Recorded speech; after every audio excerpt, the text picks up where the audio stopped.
우리나라를 대표하는 정유업체라면 어떤 것들이 있을까요?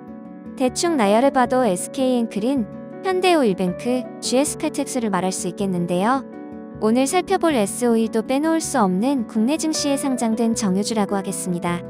S오일은 사우디아라비아의 정유업체인 아람코가 대주주인데요.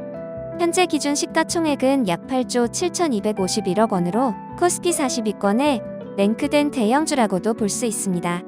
정유주답게 주요한 매출은 정유 사업에서 발생하고 있고 석유화학과 윤활 부문도 영위하고 있는 회사인데요. 현재 주가는 76,000원 선에 위치해 있고 52주 최저가는 비교적 최근인 올해 3월 27일 기록한 75,200원이 되겠고 52주 최고가는 지난해 6월 13일 기록한 123,000원이 되겠습니다. 최근 전 세계적으로 기존 화석연료 사용을 자제하고 신재생 에너지로 발빠른 전환을 하고 있는 추세에서 화석연료의 대표라 할 수 있는 정유주의 앞날은 어떻게 되는 걸까요? 한편 이런 우려와는 다르게 투자의 귀재인 워런 버핏이 미국 증시의 대표적인 석유 회사인 옥시덴탈 페트롤리움의 지분을 추가로 대량 매수했다는 소식도 최근 들려왔는데요. 과연 국내 대표적인 정유주라 할 수 있는 S오일을 통해 향후 정유주의 전망과 개별 종목으로서 S오일에 대한 증권사 분석도 살펴보겠습니다. 먼저 유한타증권에서 최근 발간된 리포트에서는 S오일에 대한 목표가를 기존 11만원 대비 9% 하향된 10만원을 제시했는데요. 21년 한때 증권사 자체적으로 16만원의 목표가를 제시했던 것에 비하면 목표가가 많이 내려간 것을 알 수 있습니다.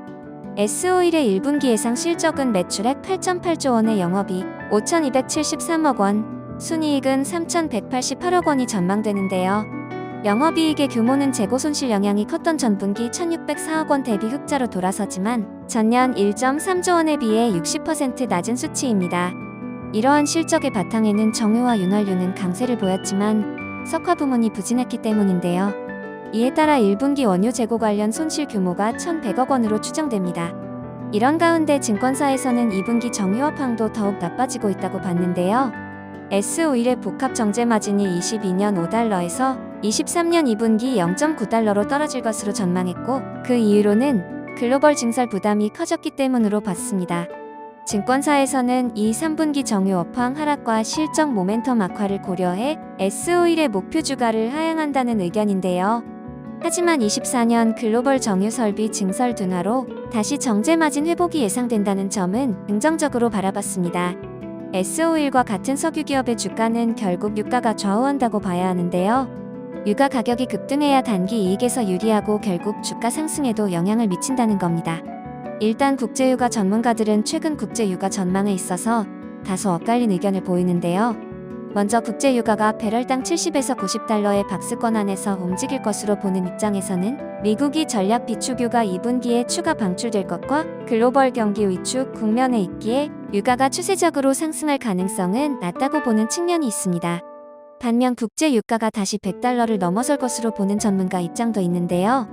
이는 오펙 플러스의 추가 감산과 중국의 코로나19 봉쇄 해제에 따른 리오프닝, 서방 경제 제재에 대항한 러시아 감산 등을 고려했을 때 유가가 100달러를 상회할 수 있을 것이란 주장입니다. 유가 하락과 상승에 대한 팽팽한 입장과 논리가 있다고 봐야 하겠는데요. 이 한 가지의 요건을 두고서 향후 정유주의 주가 상승과 하락을 베팅해보는 것도 괜찮은 전략인 것 같습니다. 참고로 S오일은 배당 수익률이 약 5% 정도 기대되는 배당주로서의 매력도 겸비했는데요. 때문에 주가 하락에도 어느 정도 버팀이 가능한 매력적인 요소가 있다는 점도 있겠습니다. 국내 주식시장에 상장된 대표적인 정유주인 S오일. 부디 개인 투자자 여러분들의 신중한 접근과 투자를 바랍니다.